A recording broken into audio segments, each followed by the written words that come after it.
I'm so fucking tired that. Ooh, excuse me. We all live. Ah! Oh my God. Sorry, Oh Mom. shit. Sorry, Mom. Sorry. We are the Freestyle Freaks on HamiltonRadio.net. There we are. I'm Rafi Rotten. My right hand man, Billy the Kid. How you doing? What is up? It is Monday, the Monday before Thanksgiving. How was your weekend before we start talking about Thanksgiving? Sweet, man, because it was mellow. I rested a lot. Now listen. I ain't do much of nothing. Listen here. I'm gonna tell you right. Okay. I am jealous because while you're resting on your CVS freaking pain sleeping pills. Yeah. Okay. Yeah. I'm working. I'm not only listen, I'm working from sun up to sun down, okay? Busting my ass, trying to make that money. But, you know, true story, you know that, you know, I worked this whole entire weekend. I actually worked the whole entire week. But, you know, me and my wife looked at each other. I'm like, yeah, I got a slightly better job. But we looked at each other and was like, you know what? We're not going to be able to afford any Christmas presents for each other this year. That's how broke we are. Like, so Bills, man. It's like the more you work, the less you make. For real rap. That's why real story. That's why like come income tax time, like people who make the less money, they get the most back. So it's like if you got 3 kids and you work at McDonald's, you getting a grip. You getting like 10,000. Yeah, you know what? I want to be one of those people. It's crazy. I want to work at McDonald's. Hey, listen, right? I ain't trying to step on nobody's toes. You know what I'm saying? But I'm not trying to work at McDonald's. It's like I want to be one of those with 10 grip bags. I say that to say this, right? You got some people out there who don't just want to work. Like they don't want to do nothing. You know what I'm saying? Like they comfortable with government assistance. I don't even knock you for that. Like, listen, if you need it, you need it. You know what I'm saying? Listen, but a lot of it ain't for everybody. Real quick, here's the bad thing about government assistance. Let's just say, you know, we know how radical and insane the orange, you know, the Dorito man. The real orange man. Yeah, the tangerine. You know, too much tan. You know, gym tan and laundry. You know, the Jersey Shore boy. King Boopa. Let's just say he decides and says, hey, you know what? I'm taking away the assistance. Guess what? Everybody's got to go get their ass a job. You can't just take it away like that. He got to take it away in increments. Listen, he could. They could. Here's another thing. Government assistance, not unless it's SSI, permanent disability. You're not. You want to know why he not going to do it that fast? Because Democrats got control of the House now. Shout out to that. Shout out to the Democrats getting control of the House. Let's be realistic. Welfare should not be made a career. You know what I'm saying? Yeah, I said it. Yeah, it's not for everybody. It ain't for everybody. It's like it's some people that need it. I kill myself, and I drive a shit car. You know, there's people out there on welfare that's driving the fucking Escalade. Like, get the hell out of here. Listen. These are the different types of people, right? Where you got like a single mom, even like a single dad. Yeah. You know, they taking care of kids. They probably, you know, can't. So let's just say some of them did get the child support. For some people, that's not enough. Some dudes complain about paying that $40 a month because it's getting garnished out of their check, you know, because they got multiple kids that they're paying child support on. So you got the mother out there, like some mothers, they know that child support killing them for the other kids, so they don't put them on child support. What is it going to be, like another $15 a month? And he going to keep going back to jail because he ain't working. So they get assistance. Listen, they need it. The system is flawed. They need it now. The system is flawed. Now. Just where you said the system is flawed, where you just began to speak about that. But listen to the ones the guys can't catch up. But listen to the ones that just built the system. I'm not speaking. And they abuse it. Exactly. I'm not saying that it is right for a father to be a deadbeat. Our mothers, deadbeat mothers too, or a deadbeat mother. Yeah. I've known. It's women that's on child support. I personally know a couple deadbeat mothers. It's sad. It's women that's on child support. Like I never thought that was possible till actually personally hearing people's stories that women are on child support. But like you got some women out there, they got a Section 8 house. They're perfectly capable of working, and like inside these Section 8 houses, you're not even allowed to have the spouse pretty much live with you. It's like They for you and the kids. They're living up there. And the thing is, it's like they have a drug dealer, boyfriend. He could come in and out of there as long as it ain't an official trap house. He leave whenever the caseworkers come do the inspection. Like I know the shits. I know how all of it works. And these are the people like that get they blue EBT cards, and instead of them getting the cereal and the milk and all of that stuff for the kids, they go get the crab legs, they go get all the seafood, the stunt to make it seem like they got it and take all the pictures for Instagram. Or they sell them. They sell them for the cash to pay for like the newest outfits. Yeah, but wait a minute. How the hell is welfare allowing people to go to Red Lobster for crab legs? Well, no. You're not gonna go to Red Lobster. You get what I'm saying. But what you're gonna do? Buy the crab legs at ShopRite. Yeah. Oh, okay, I mean, because it's like you could get hot and cold foods now. Like back before, Listen, like you can't pretty get much you can't get no crab. You can't get no crab legs ready to serve at no ShopRite. Hey, but listen, for some people, that little $300 a month, like that, come on that blue card, that's they end all be all. Not to mention, all right, so they not getting support from baby dad, but drug dealing boyfriend throw a little bit of money here and there, you know what I'm saying? And they think that they live in lavish.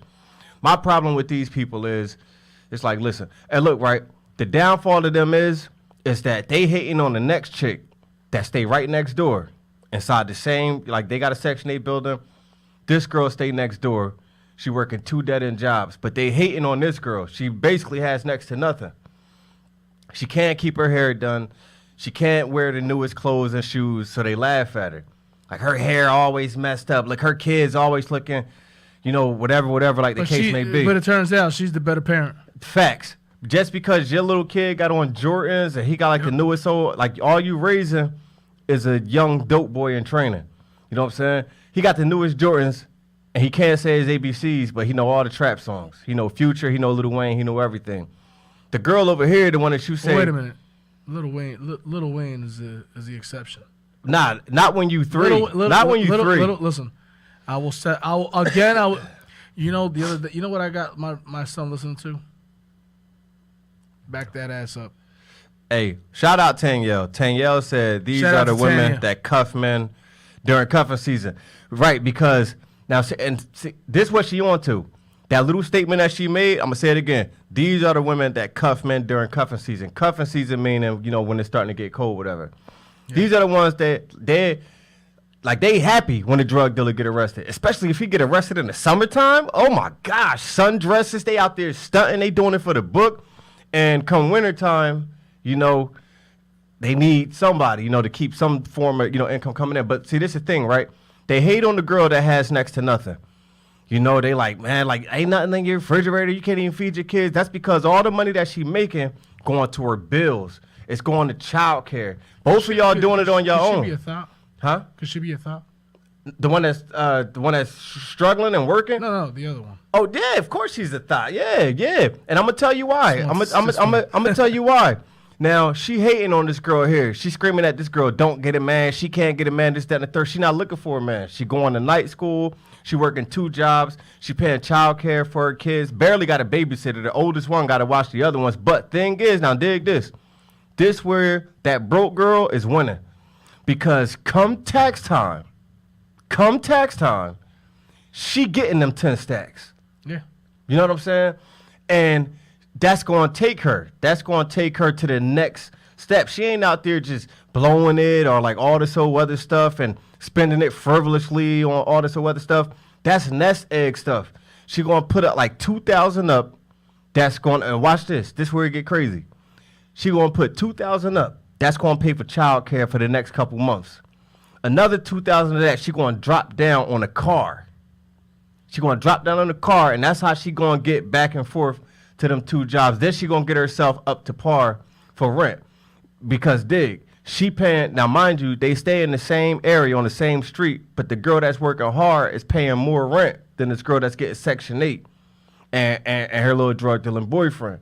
You know what I'm saying? Like, even if she did get an income tax, those mentality, state of mind girls, they give the income tax to the boyfriend because he lied to him and said he going to flip it. Bruh, you ain't had money all year. What make you think you could flip an income tax check? You ain't had money all year. all of a sudden you like, give me your check, I'm gonna flip it and bring some back. Then do something stupid, like get caught, blow the money, whatever little bit of car she did have left, he done ran out all the gas trying to trace trap/sales and failed at it. Now you ain't got no man cause he in jail.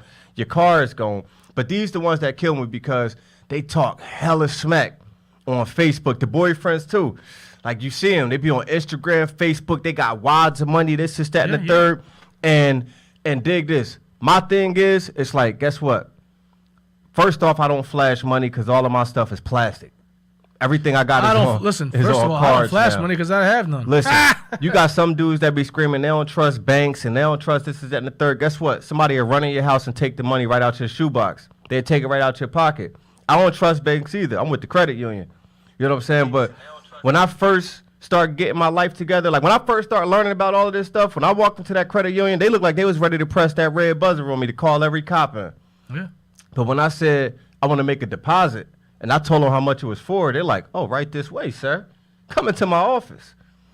I'm learning a little bit, like, you know, how to try to dress a little more sophisticated and stuff. What are you saying? I dress sophisticated? Yeah, no, you do. That's why I had to look at the demeanor. And look, right, this your regular off-day stuff. That's your regular off-day stuff. This is my home. But dig. This is like staying home. I'm coming in with dreads, a Wu-Tang hoodie, sweats, and like some boots and stuff. Automatically, I look like a straight suspect. I will interrupt. It's not that I dress sophisticated. It's that my skin looks sophisticated. That too. But that's what it is. But all right, look. Get two of me that look the same. Let's say I had an identical twin, but only the other identical twin dresses up in button-up shirts and slacks and stuff, right? If we both walking up to the same car at like 2 or 3 o'clock in the morning, they lock their doors on me before they lock it on him. Even though they still gonna lock it on him, but they gonna lock it faster on me. Listen, you coming up to my car, I don't care what color you are, I'm locking my doors. Yeah, real rap. Actually.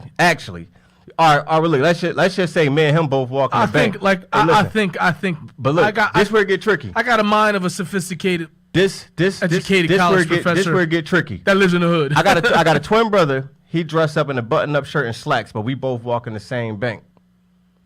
You're gonna be treated differently than exactly. Just because he dressed a little bit better. Since we're on that real quick subject, I'm gonna drop that one thing. I don't know if you heard about the security guard that stopped a mass shooting. Hurtful. That's hurt. That's some hurtful shit. Stopped a mass shooting. The suspect hurtful. was, I don't know how he got entangled with the suspect, but when I heard the suspect, he disarmed him with his own. He disarmed his own gun. He disarmed him. The guy was seeking out to him to go and do harm. He came, hit the security, got disarmed. The cops come, and they kill the security guard. You know what somebody said? This guy was a hero, and listen. Well, hold on. I posted this, one particular person said, well, he lost. The people speaking lost credibility when they mentioned Colin Kaepernick. Well, listen, Colin Kaepernick gives back. Colin Kaepernick gave up what he had that was in his eyes superficial because he's playing football. And he's living his life. He's living a dream that not many can do, whether he's good or not. He's still on the field. He's still amongst some of those names. So he is one of those. So names. people will say, "Hey, he's dumb. He left his job. He left his dream." Well, how can you, if you're Colin Kaepernick, he's saying, "Hey, I'm playing football, yet these guys are getting killed at an alarming rate." Let me tell you this, right? And he created a movement. Mm-hmm. He was able. You see how when they say one man cannot change the world, one man cannot change. He going to history. He going to history. And you know how firm I am. He's already in. He's gonna be printed in history books. He going you know what I'm saying? History. With his afro, like you know what I'm saying, like the statement that he made. It's gonna be that's strong. It's gonna be like an the echo Olympics. of. That's like the Olympics like in the '70s when they threw the fist up in Nazi Germany. Word. It's like Muhammad Ali refusing to go to Vietnam. Every stand that might have seemed simple back then was major. And no matter how anybody looks at it, this guy created a movement. Started the conversation. Yeah. Why is he doing it? Well, he made it not just a conversation, but a discussion and an argument that turns to frustration because people don't understand. Man, listen. You know what I'm saying? Like, you see how I just wrapped that all up? When people kneel, it's offensive. When they stand up for themselves, it's offensive. Yeah, it's too offensive. If you speak up for yourself, if you just want to have a seat, all right, listen. What happened is Martin Luther King stood up. He got assassinated. Rosa Parks just wanted to sit down. He got assassinated because she wanted to sit down. And that was offensive. Colin wanted to kneel, so you can't kneel, you can't sit, and you can't stand. What the fuck are you supposed to do? What are you supposed to do? Yeah. You can't kneel, you can't stand, you can't sit. How do you protest? Well, the thing is, we have a right. It's a constitutional right that we have a right to protest. We have a right to stand up against our government. That is written in the book of laws. That is written in our society that we have a right to stand up for what we believe in, for the right of the good. But you know what I'm saying? But that comes with a but. But. And I'm going to tell you right now. But that means because the Supreme Court of the United States, which is still in act, judgment reversed and suit dismissed for lack of jurisdictions. Persons of African descent cannot be, nor will ever be intended to be citizens under the U.S. Constitution. Plaintiff is without standing to file a suit. This is still, do you know that statement there was made at a trial? You know where Mike Brown was killed? In Missouri, right? Well, there was a famous guy that was a gentleman that was a slave and gained his freedom, and then when they try to capture him or show him racism, he sued the state, and the state in turn they kind of disagreed with him. It was a white dude. No, it was a black guy. Okay. Yeah, all right. But it was one of a trickle. Listen, you can. I forget the name of this guy. I forget the name. It's on the tip of my tongue. I won't let you think of that. But it's on the tip of my tongue. He filed. He took the United States to court at a time where it was unheard of. Yeah. You know what I'm saying we're talking about the end of slavery. Unprecedented. Yeah. Before the end of slavery. But dig. Well, hold on. Before I want to explain to you that the ripple, it was one of the ripples, one of the pinpoints of the reason why the Civil War started. It was a precursor. It was one of the reason. I see why it's tied in though. The reason it's tied in is because I'm gonna get this dude's name. This is where it gets tricky with America. Okay. And the court. So listen, it was about they ruled in his favor. It was about 50 people at the writing of the Constitution. Now dig. Yes. In the Constitution, which states that the African American males only were 3/5 of men, right? But this the crazy thing is that at the writing of the Constitution, there was a black man. Do you know who that black man was? Say it again. The only black man that was sitting at the writing of the Constitution. If Reuben is around, Reuben could. That was actually the first president of the United States. Yeah, and he was actually the first African American Mason. He went by the name of Prince Hall. Prince Hall was on the back of the original $2 bill. And the back of the $2 bill is everybody sitting at the table at the writing of the Constitution. They discontinued that $2 bill with him on it. And when they continued it back, he wasn't on there again. But this is the real life actual person. So this goes back to, how you still got it written in law. Like, okay, the fact that it's in law and like it's in Constitution, it's like in a sense it doesn't exist, because like we're all equal, we all have equal rights, we're able to vote, whatever the case may be to an extent. That's one thing that can't get denied or disputed, that is still written inside the laws, that I'm sorry to say that African Americans were never meant to be looked at as citizens. So they could never uphold those, or the law could never uphold the same equality that they would give to anybody else. In the same way that the Constitution wrote that, they were only 3/5 of human being. Yes. So at the same time, like you're dealing with a country that could take that liberty away from you on paper, but at the same time, make the black man who's at the writing of the Constitution acting president before George Washington took office. Got it. I found the name. His name was Dred Scott. Word, yeah. He was an enslaved African-American man in the United States who unsuccessfully sued for his freedom, and that's a law today, the state versus and Dred that Scott. of his wife and their 2 daughters. It's in 1857, popularly known as the Dred Scott case, claimed that he and his wife should be granted their freedom because they had lived in Illinois and the Wisconsin territory for 4 years, and slavery was illegal. The United States decided 7-2 against Dred Scott, finding that neither he nor any other person of African ancestry can claim citizenship in the United States, and therefore Scott could not bring suit in the federal court under diversity of citizenship rules. Moreover, Dred Scott's temporary residence outside Missouri did not bring about his emancipation under Missouri Compromise, which the court ruled unconstitutional as it would improperly deprive Scott's owner of his legal property. So you see, that statement was it came from this, Right. and where Mike Brown was killed. And you said the year that was what? 1850. Hold on. Follow me. Hold on. 1857. 1857.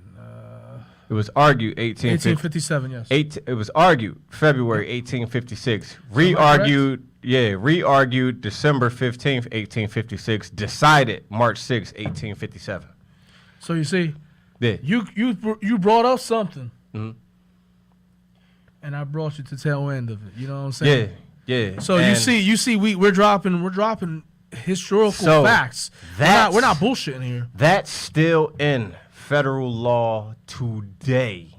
And you know what crazy is, when Mike Brown was killed, that's where Dred Scott, Missouri. that one strip Yeah. is where he was from. You know what I'm saying? Yeah. It's where he was buried. Right. It's crazy. Hey, if I show you here, Missouri Compromise is unconstitutional because it was in support of a lot of places like that actually, banned slavery, and to actually ban it, I'm assuming was unconstitutional. But I don't want to talk on something that I don't have that much knowledge of. But yeah, that was Dred Scott versus John F. A. Sanford. Full case. I got it right there. Insane, right? Yeah. But again, that Dred Scott, and you know what? Dred Scott. Now, thing is though, is that you'll have a country that'll tell you that you're 3/5 human being, but actually nominate, make you president. Make you president. It's crazy. You know what I'm saying? Prince Hall was the only free black man. Dred back Scott, then. in causes of the Civil War, he was one of the reasons. Everybody says, Civil War was started because of Magic Mike. What up? Magic Mike. Shout out to Tennille tuning in. Yeah. Shout out to the people that I have not shouted out. Shout out to all of y'all that's tuned in. But he was, how they said that the Civil War was started because, slavery. Well, it wasn't just because of slavery. Well, it was a whole bunch of little things that made a big thing. You know what I'm saying? Slavery was just a part of that. It was a Dred Scott case, slavery, the tariffs and the high imposing tax. Sorry, Mike, man. Ruben away from the desk right now. Mike said he tried calling in. Hey, Mike, I'm going to let you know when Ruben come back inside the office. And as soon as he get back in here, I'm going to tell him he was trying to call. It was, it was a part of the tariffs that Abraham Lincoln imposed on the South, and the South felt, well, we're making all the money. We're bringing all the money up north. Why can't they get taxed just as us, like us? So, it was a lot of imbalance between the South and the North. the North felt that they were making more money, or I mean, the South felt that they were making more money than the North, and and Abraham Lincoln wanted to tax them. So it was just a lot of BS that led up. Slavery was just an easy scapegoat, and then particularly the Dred Scott case was a nail in the coffin, so to say.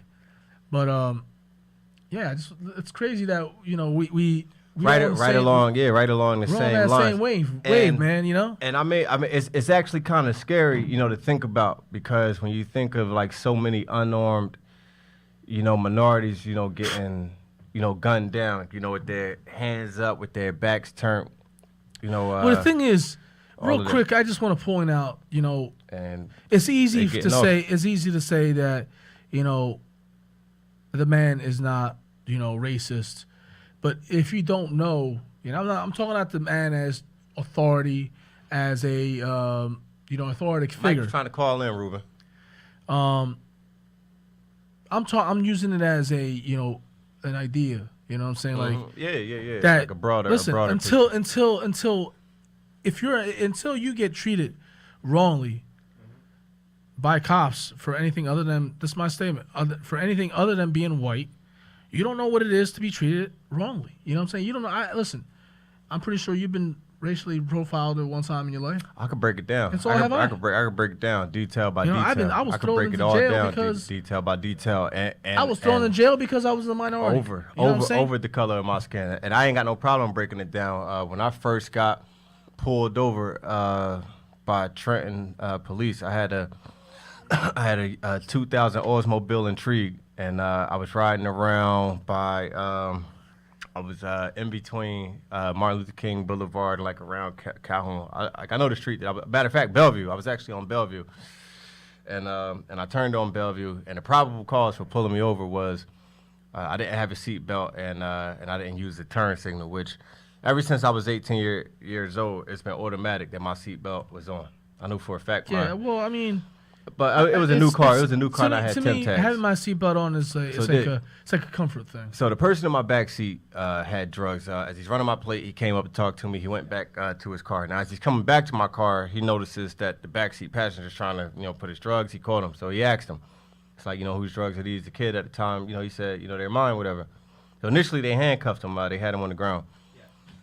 They went and told him, they was like, you're sure you're not holding the drugs for this guy right here? I had a Spanish dude with me, my boy Louis, from Chase Street. We had just left my boy Ross house, and I had my girl Tawanda with me in the front. So he goes, "Are you sure you're not holding the drugs for this guy right here?" I'll never forget the racism that I experienced and looked in their faces. He said, "Come on," he said, "these drugs got to be yours." He said, "You're young, you're black with this nice car." He was like, he's holding the drugs for you, and they let him out of his handcuffs, put me in handcuffs, and then impounded my car. Even though the drugs were the kids. And I had to fight that distribution charge. I would have filed a lawsuit. Listen, I fought that distribution charge. It took me all summer. The judge said the only way that you can get me to drop these charges against you is if you actually get that person to come to court with you and say, that the drugs were his.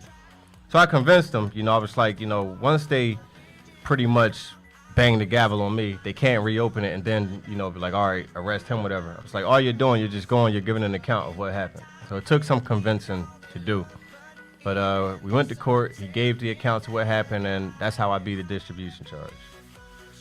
Which still, shows up, on my record. Well, how I beat that charge, I told you I got arrested for being anything other than white. Or a white guy. I was walking a girl home with my cousin, and it was a pretty white girl.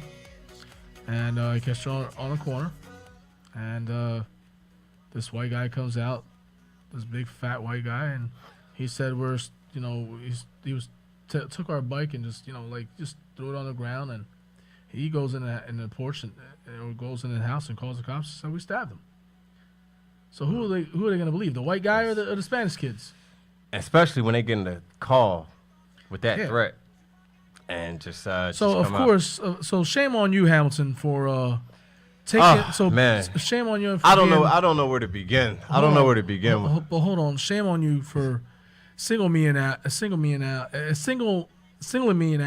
me out Singling me out.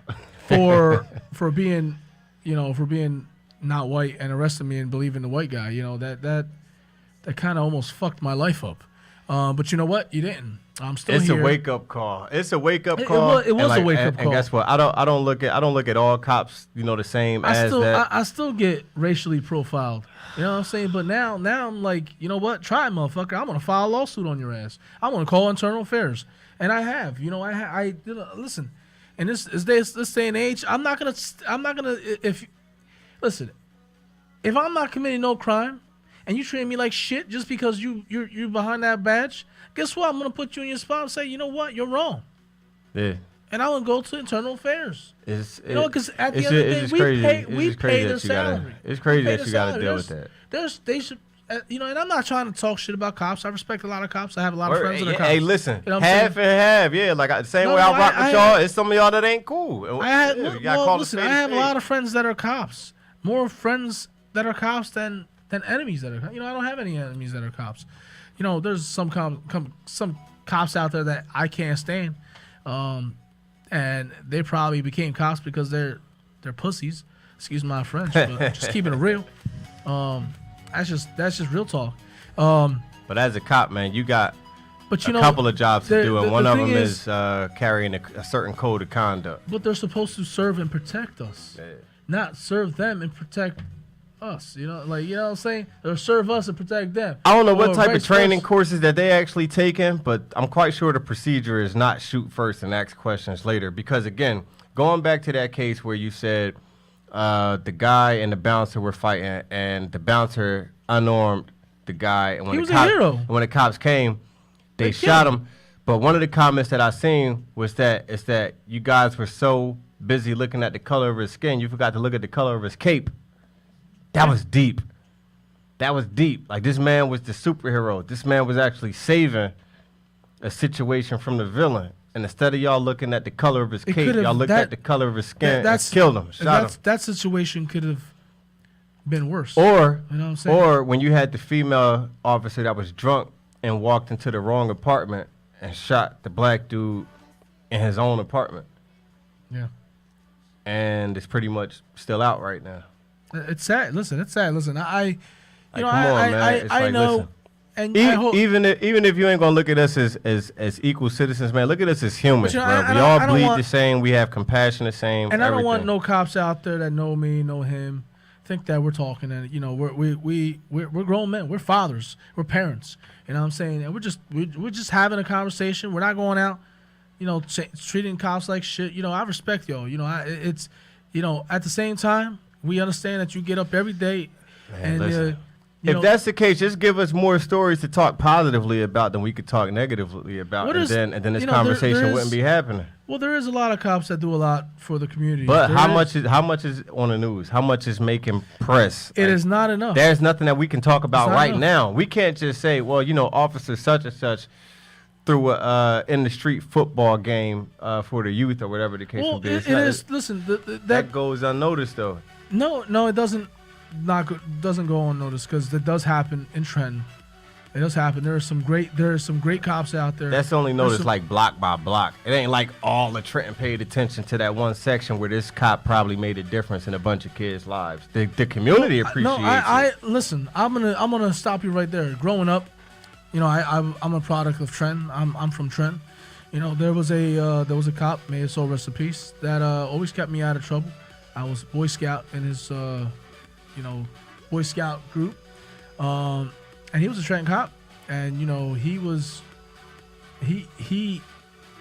great, man. This guy kept me out of trouble. He always great stories. Always, may his soul rest in peace. But he gave to his community wholeheartedly.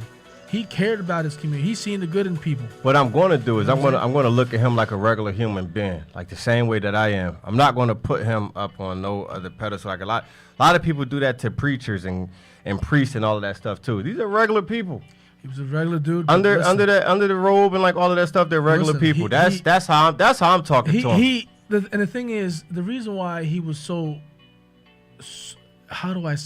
influential in how he gave to his community, because he lived in the community. the guys that he was policing were some of the guys in his troop.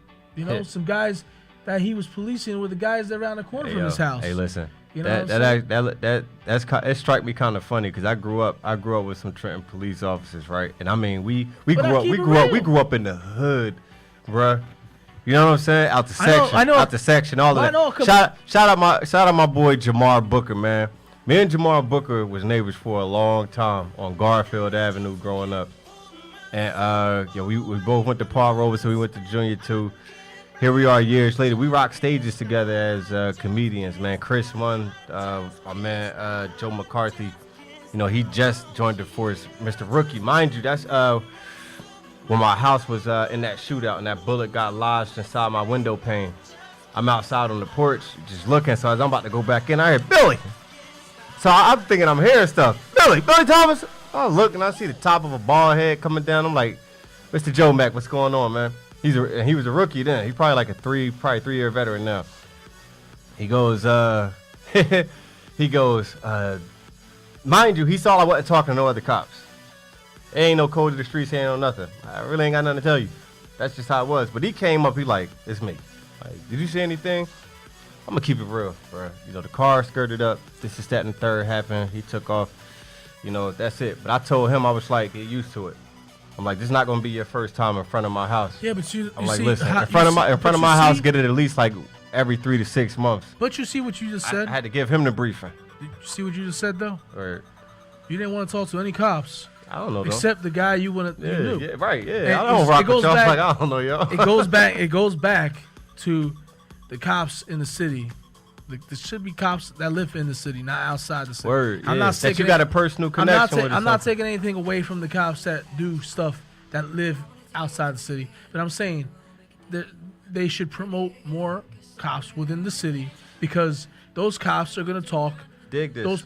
The citizens are gonna talk to those cops because those cops are the ones that they grow up with. Dig this. Basically, every street person, corner boy, dope boy, all of that, they got a connection with Trenton police. You can say what you want. F the police, F them, this, that, and the third. Some of y'all know a cop that y'all talk to, that y'all rock with. Y'all don't have to give information. You ain't got to snitch. You ain't got to whatever the case may be. But a lot of these cops from back then. Shoot the shit with. Listen, a lot of these cops from back then are detectives now, because they done seen all of our brothers and sisters, all of the older generation grow up. I remember talking to 2 detectives. I mentioned my brother's name. They remember his case. It was like, he got killed in a bar fight in Trenton. They knew the name. Yeah, Wayne. Yeah, I was familiar with him. What happened is back then, you guys were just regular cops, foot patrol cops, probably chasing them, all this other stuff. As a community, like y'all form this relationship because y'all been with each other for years. They see the same faces. The problem be these rookies. Little 19-year-old dudes, fresh on the force, quick to pull out a gun. Well, it's not. Well, you know, you're painting a picture, but the reality is that if you take somebody from the suburbs with no hood experience at all, and I'm talking about hood experience, and there ain't no amount of training that can get you ready for that. Listen, I'm not talking about you hanging in the hood. I'm talking about you living in the hood. You can't. Bobby that lives out in, Mount Laurel, Mount Holly or something. Mount Holly, some he patrols. Picture. He looks at this city as a shift. It's a shift. He can't go into Trenton, on Friday for 4 hours and say, "Yo, I hang in Trenton." You're not seeing the whole picture. You don't see the poverty. You don't see the struggle. You don't see the daily every day. My thing. So you don't know what people are going through. Listen, right? As a cop, whatever. Don't look at us as no shift. Don't look at the city of Trenton and be like, let me just do my little 8-hour shift and keep it moving. Because you got some that won't even respond to the calls just because they trying to get off the clock. You know what I'm saying? Like, that's it. I'm like, if you going to be interactive, whatever, that's up to y'all to promote that trust. Like the same way, like y'all expect us to hold a certain amount of accountability in the streets, whatever. Neighbors got to talk to other neighbors. It takes a village to raise the children. This is that and the third. Okay, we doing our part. But if all the neighbors are talking and we're doing the village, like we're raising kids, like like we're actually handling like our household and like all this other stuff, y'all got a part to do too. Like y'all need to do training courses. Okay, we cool with a certain amount of y'all. So we doing our part as a community. We raising our kids because it takes a village to raise a kid.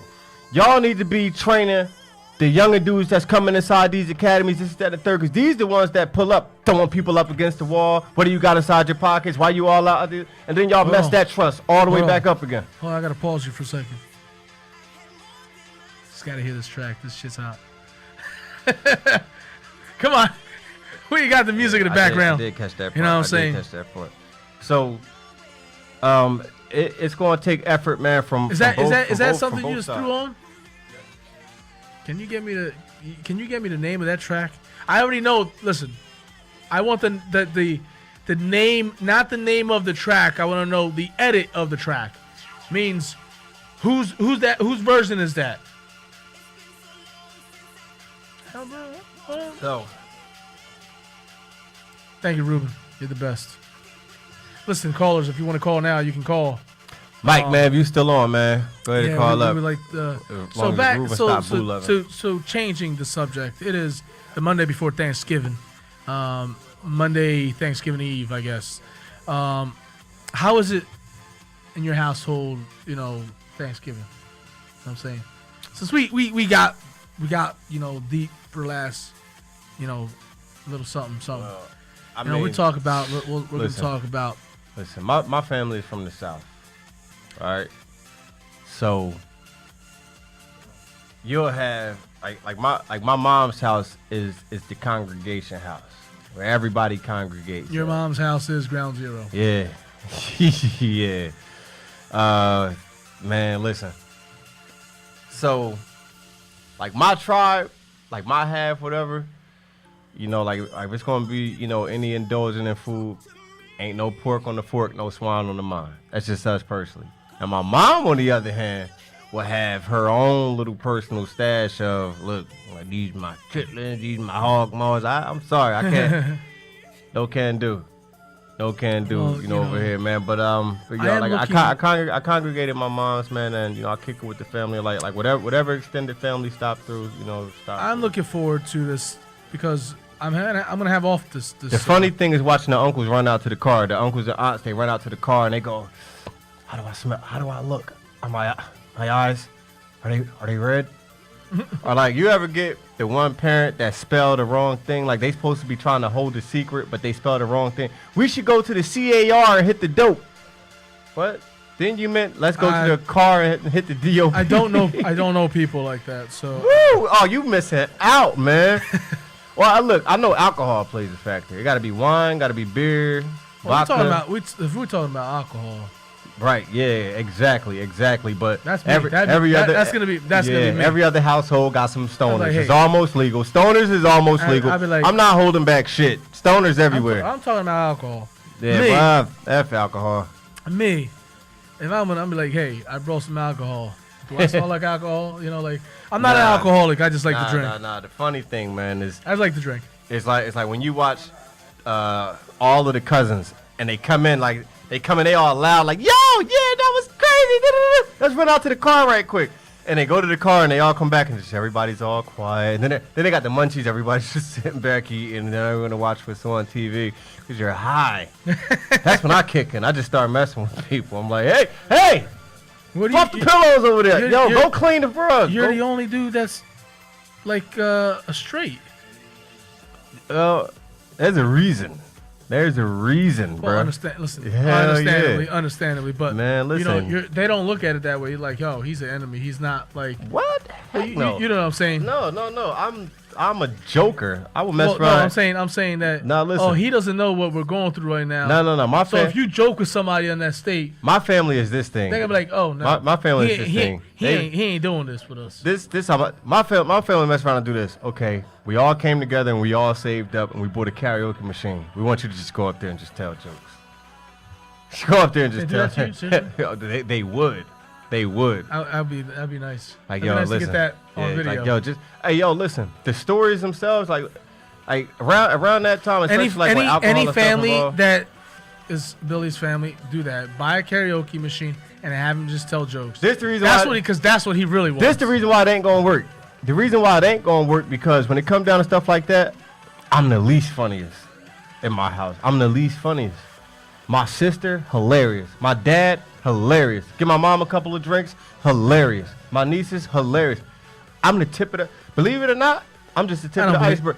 Shit, I don't believe that. Bruh. Get out of here. Listen.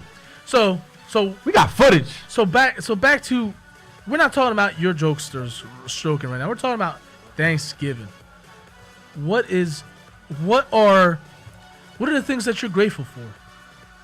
I mean, because Thanksgiving is all about saying grace and, you know, being thankful for what you got. That's how I see it. I mean, for one, you feel me? Well, I mean, look, that's what I want to know. Like, you know, like, I mean, I'm grateful for the life that God has given me. You know what I'm saying? You know, I'm blessed. You know, like, I get to do things that not many get to do, you know. And I was, you know, as a kid, you know, I was already counted out, you know, like, you know, for me being a different race, you know, me being not rich, you know what I'm saying? But I've managed to, you know, build a little something. You know, it's not elaborate, it's not a castle, you know, but me and the wife got a house, you know, we got kids now, you know. Man, you're a functioning, productive member of society. I pay my taxes, I pay my bills. That's what you become. I give back to the community. You become a productive member of society. Speaking of giving back to the community, I got to point out this Saturday with Project 609, I'm really proud to say this, that my job just allowed me to switch so I can be a part, my family can be a part of Project 609, where we go out and we feed people, you know, homeless people that don't have a dime, you know what I'm saying? Why don't they deserve to eat? You know, they're people, they're humans. Facts. You know what I'm saying? So, facts. You know, while we're all having Thanksgiving dinner, you know, they didn't have that. Guess what? We can come out, you know, on that Saturday and say, shout out. You know what I'm saying? Shout out to a lot of places, man, that really don't get this credit. But I know Stuyvesant been doing it for like the past couple of years. And I know that there's other places in Trenton that do it too, but Stuyvesant is one of them where Project 609. where like one house will pretty much like feed like a lot of the corner boys, like a lot of the people, you know, that, you know, pretty much like rip and run the streets, man. Like they, you know, like they allow them to come to the house, man, grab a plate. True story. Grab a plate and enjoy yourself. You know who started Project 609? Who that? Bill the Butcher. Or shout out to Bill the Butcher shout for out, starting shout up. out to Bill the Butcher. I don't know if he's going to be a part of it, but he did, in fact, start I remember Project 609, and his mom will be a part of it. Yeah, she was tuned in for a while, too. So, I mean, like I said, I'm really, really excited to be a part of Project 609. My daughter's going to be out there. I think my father-in-law, possibly my mother-in-law, and my wife, you know what I'm saying? So, you know, this is not me trying to get out of work, you know, because I elected to close that day. In order for me, you know, instead of me having a shorter shift, I elected to take the longer shift in order for me to get back to my community. You guys, selfless, man, selfless. Do you guys go crazy over the Black Friday craze or no? Nope. It's not. It's really not a big deal to me anymore. You know, you get older. You know, when your wife looks at you like, "Hey, we ain't gonna afford gifts for each other," and I'm like, "Hey, what the hell's there's." You take the whole entire feeling of Christmas out. Man, listen. You know what I'm saying? I ain't never did a Black Friday event, you know, like that, whatever. I did one in my life. That was about 2010, probably 2011. I went out, got a snowblower. It's still the gift that keep on giving. That is good. Real quick, before we get off, what are your shout outs? Tell me what are you thankful for? Because, like I said, it is the Monday before Thanksgiving. You know what I'm saying? Listen, it's just us here. Of course, the whole world is listening. You know, local people on Facebook are listening to us. You know, YouTube, the site. You know, I'm like I said, I'm thankful for the life I've been given. I'm thankful for the family that I have. Thankful for the friends and opportunities that I've been given. You know, I'm humble. You know what I'm saying? I know I'm talented. You know, I know I'm not an ugly motherfucker, but you know what? I'm a humble guy. You know, because you know what? In a heartbeat, everything can be taken away. So I'm very thankful of everything that I've gotten in life. And you go, bro. Oh goodness, I could get. Got you thinking, right? Yeah, hey, listen. It's a different kind of show. It's like, you know, it's not like your typical typical show. You know what I'm saying? So I Man, figured look. I pull out the shout outs now. I'm saying shout outs to my wife, my daughter, everybody part of my life, my son as well. Um, I know. Well, we're gonna go. I want the shout outs first, and then we're gonna go talk about a topic real quick. That real quick, and then we're gonna jump to another topic real quick in the 10 minutes. So go ahead. Man, listen, thankful these days for having, knowledge of self, definitely, the wisdom, to know the difference, man, understanding inside of my mind for my entire culture, for the power that we all have collectively as a people, all race, shapes, sizes, colors, and creeds, for the equality, man, that we all display amongst each other, man, because we were all deprived of it for so long. We got to work and stand in solidarity for God, for the higher power, like no matter what you believe in, whether it's God and Christianity, whether it's Allah, whether it's Buddha, whatever makes you a productive member of society, and building and growing, because the more that we build together and we build positively, that's how we destroy all negativity, the newborns of the world, man, because we have to pave a way for the future generations that are to come, and all of that in turn is what makes we have to leave legacies, all of our ciphers complete. So I just went through the entire universal mathematics, man, for that's what I'm thankful for, for all of this, because we celebrate as the entire human race. You know what I'm saying? White, black, brown, yellow, again, all races, colors, and creeds, because again, definitely inside the culture of the 5% nation, we're not pro-black, we are not anti-white, we are pro-life, we pro-creation. You know what I'm saying? We anti-death, anti-devil. You know what I'm saying? Exactly. But anything to procreate, man, to build, to live as one, as we were in the beginning. You know what I'm saying? And, again, just like we gotta break away. We gotta break the shackles of the mental slavery. Like we gotta break the shackles of separation, of racism, of hatred. You know what I'm saying? For all walks of life. You know what I'm saying? Police have to police us. We also have to police ourselves. Teachers teach our kids. We gotta raise our kids. You know what I'm saying? We all gotta get back to loving, celebrating one another, man. That was the time where you could walk in society with your doors unlocked and your bike still, and it's crazy. But we might not be able to get that back in particular, but let's work on, a future, man, that, the kids could start being able to trust one another again. We kind of mess society up where we can't trust each other, and I blame drugs. You know what I'm saying? It starts home. I blame it starts home, all school, of the things that these doctors be pumping society. in us. You know what I'm saying? Because that create them chemical imbalance, them oxys and mollies and all of that. You know what I'm saying? I'll quickly I'll quickly interrupt you real fast. That wouldn't have had the heroin epidemic that's happening right now wouldn't have happened if the United States never went into Iraq. Never went into Afghanistan. Right. That all happens, at the behest of the government and corporate companies that lobbied for them to go but in. Look what it did as a whole. As a whole, those drugs seep into the communities. People get all out of whack, and at the same time, money gets generated in, which gets kicked up to banks, which get kicked up to politicians. As a society, you know how that works. But let me explain.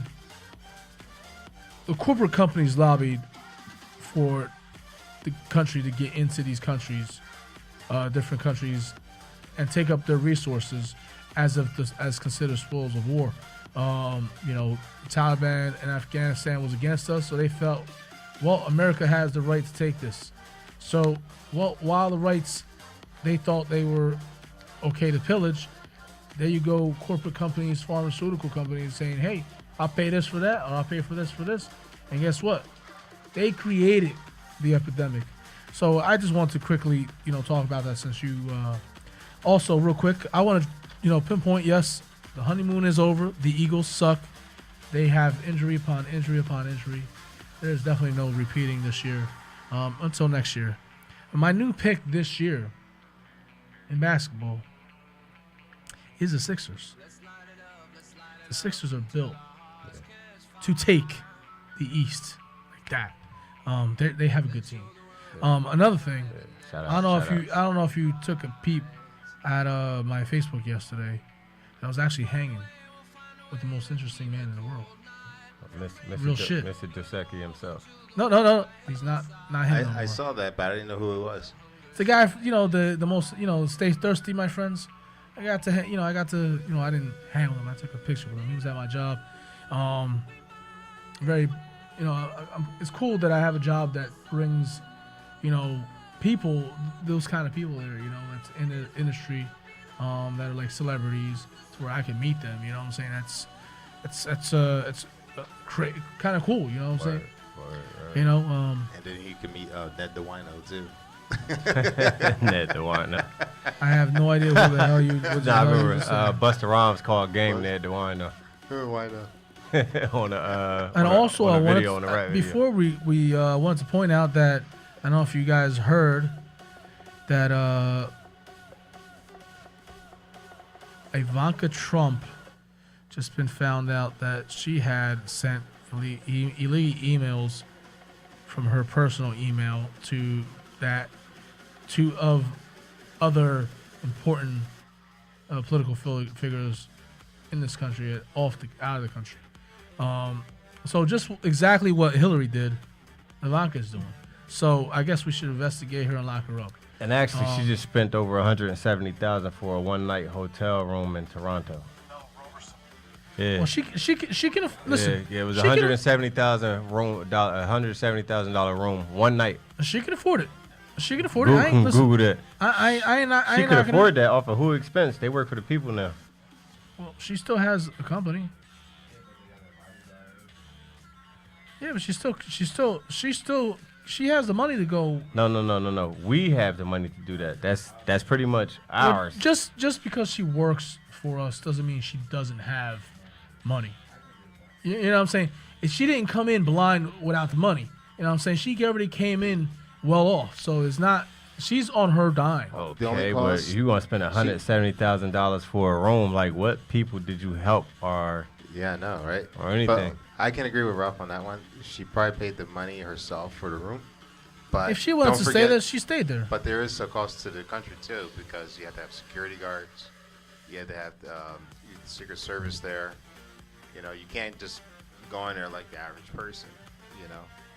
You got to come in like I mean, you wouldn't think that she was the average person. She is the first lady of the free world. They should probably get excuse me for saying presidential treatment. It's like she is the first daughter. It's like, did they get the actual presidential suite? No, she's the first daughter, but she still has to get the same protection as the president. The whole entire family. Facts. The whole entire family. Yeah. So it was a combination of the people's money and her money. That's how I say it like that. But $170,000 a night. No, my bad. I got my trunks messed up. It was Melania Trump that spent $170,000. Oh. Yeah, for the room. Now she's not well off. Yes, she is. She was before she married Donald Trump. She was a fashion model and a fashion designer, but she owns her own company. A nude stripper. Well, and she was. Yeah, listen. I ain't knocking her. She's a hot woman. She like an assassin. She looks like one of those crazy assassins. Yeah, from like Laura Croft or some shit. Did you ever see that movie Salt? No, hold on. She's a bit like. That's what she remind me of. Let's drink vodka. Yeah. And then I'd kill you. Hey, I must break you. I don't trust that woman. I'm gonna snap your neck after we drink some vodka. Man, I don't. Like any lady that look inside your eyes for a minute and don't blink, you can't go to sleep. Dude, she never blinks. She looks like she can't blink. Her face too tight. Plastic surgery's too tight. She look like the bride of Chucky. I just something. She is bored. It's just something about her, man. It's like listen. I ain't gonna knock she's an assassin. I don't know, man. No, she look man, like I ain't gonna knock her. I think she's like a PlayStation karate character or something. No. She kind of you reminds think she me. hot? Yeah, I ain't gonna lie. You one sick bastard. No, I'm not. I listen. I thought Michelle Obama was pretty. Let me tell you about that. If I was her Secret Service, hold on. I would fight for that detail. Excuse me, I got her. We're going to the yard and planting flowers. I got this. I also thought, from historical pictures, I also thought that Jacqueline Kennedy was pretty. I always thought that Barbara Bush was kind of hot. It just stopped all of that. You better stop smoking that fake ass cigarette. It's getting to your brain cells. It just stopped all of that. That fake ass cigarette is fucking up your brain cells. I listen. Hillary can kind of get it. She just got a big ass head. Oh, she ugly. What? Nah, man, she fugly. She was like the white Gina from Martin. Yo, the ugly stick. Billy probably got out with Nancy Reagan. The ugly. Listen, the ugly stick hit her a couple times upside the head, downside the head, and up her ass with that face. Because listen, she's ugly. She's ugly. Well, look, if I had a choice, if you're pretty, listen, I'll say, listen, you're pretty. If you ugly, you ugly. Well, look, if I had a choice, man, between Michelle, lipstick can't even save that. Michelle and Melania, I'm going Michelle, man. Something about that little overbite she got. Me and Obama. You like that, huh? You like those big muscles. Yeah, I do. You like that. For real. You like that. She make it clap. Like, oh, stand up and salute to that. Hey, listen, don't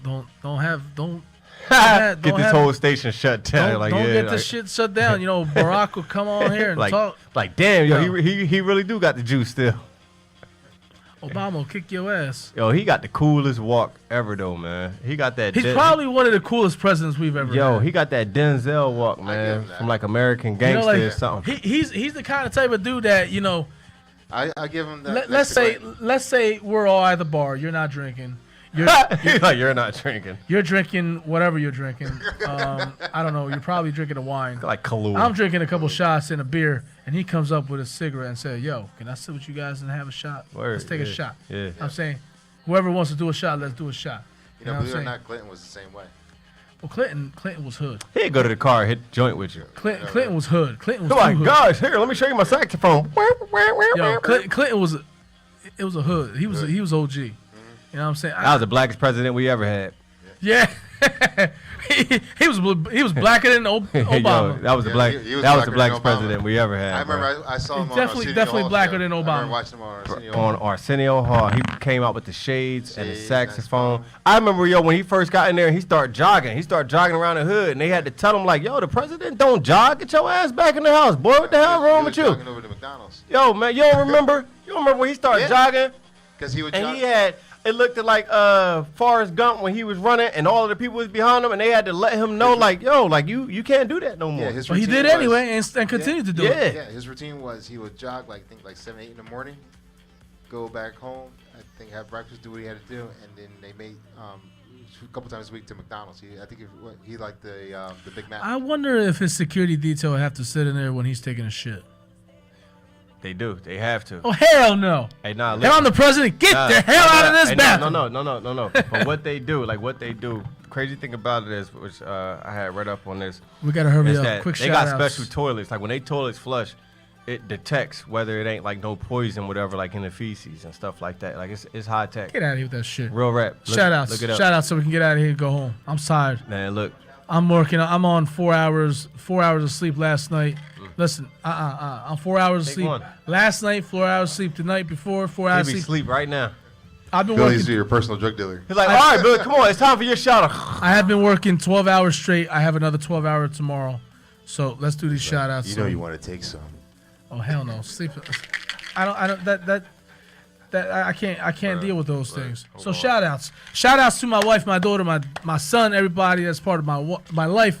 Hamilton Radio always giving us this opportunity and this platform to express Shout out to ourselves. Hamilton Radio. Shout out to Rob's family. Shout out to my family, man. Shout out to the real Thanksgiving. Society, the real Thanksgiving, that's about spending time, with family, man, and solidarity and unity and stuff, man. Not the Thanksgiving that happened centuries ago. We want to wish everybody a happy Thanksgiving. Make sure you eat, and don't worry about losing no weight or getting too fat. Just eat. Yeah. Just eat. You're gonna knock that off of your New Year's resolution anyway. Eat whatever you can. Just eat some food. Yeah. If you're gonna drink responsibly. Work it off for New Year's.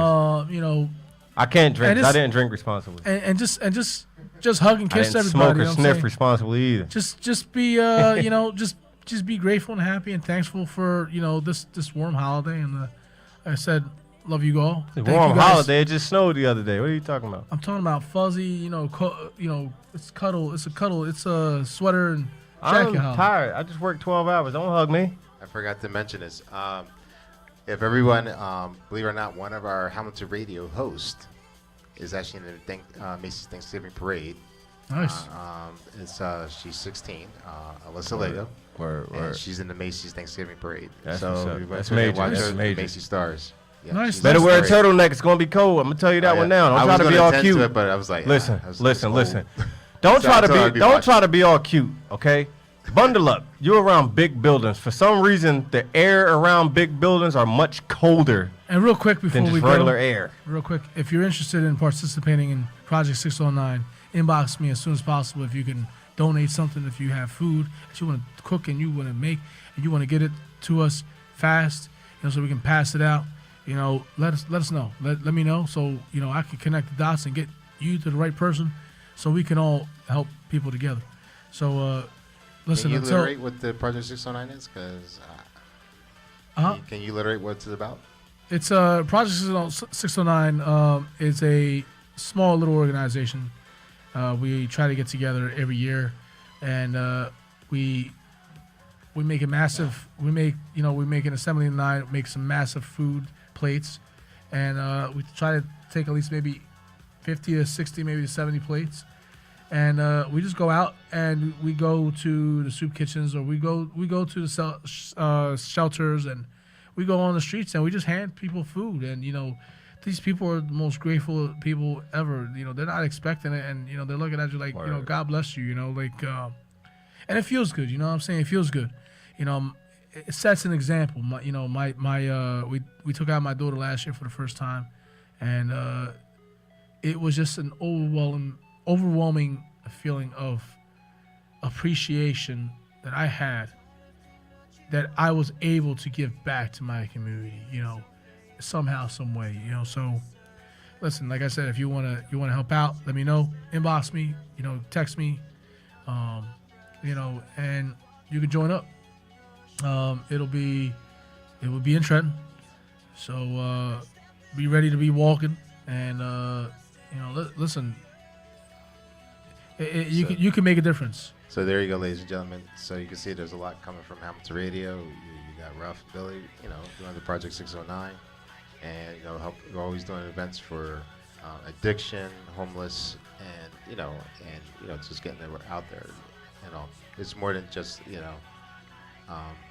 doing the celebrity status, but you will find us in all different parts of in our communities. All different walks of life with different. We bring all kinds of people on. Yep. Just to let you know, we are having next week. We will have a guest. The week after that, we're going to have a guest, and I think the week after that, we're going to have a guest. So just because we haven't had, this is a Thanksgiving show, we didn't have. You guys still enjoyed it. So what? It's just me and him. Y'all shot the breeze for this. I can tell from the comments. I'm gonna go through viewed. I'm gonna see who viewed it. So don't try to lie and say that you didn't view. We can see. Shout out to DK for tuning in too. I saw that he had tuned in. I meant to address that, but I was so wrapped up in conversation. And real quick, I want to touch on November 29th, Billy the Kid's Wild Wild West, man. We got Smokey Suarez will be in the building in Trenton. You might have seen him on Paper Soldiers working alongside with Kevin Hart. You've seen him also on Jay-Z's Rockefeller Film Production, State Property. He's been on HBO's Def Comedy Jam, Martin Lawrence First Amendment. He's well decorated, well established. Will be in Trenton, New Jersey, November 29th at Champions. Doors open at 7, show start at 8, 931 Chamber Street. Don't meet us there, beat us there. Oh, yeah, that was it. Well, again, happy Thanksgiving. I'm Ralphie Rotten. This is Billy the Kid as my right-hand man. Ruben on the wheels. Dang, can we finish saying goodbye before Yeah, you? what the fuck? I like the song and everything, but Again, scared shit. we're until next Monday. Peace, love, and appreciation to you guys. Thank you for tuning in with us, and I guess putting up with us. We'll see you next Monday. This is Hamilton Radio. We're the Freestyle Freaks. I'm Ralph Rodden. This is Billy the Kid, and we're out. Peace. Peace. That was a good shit.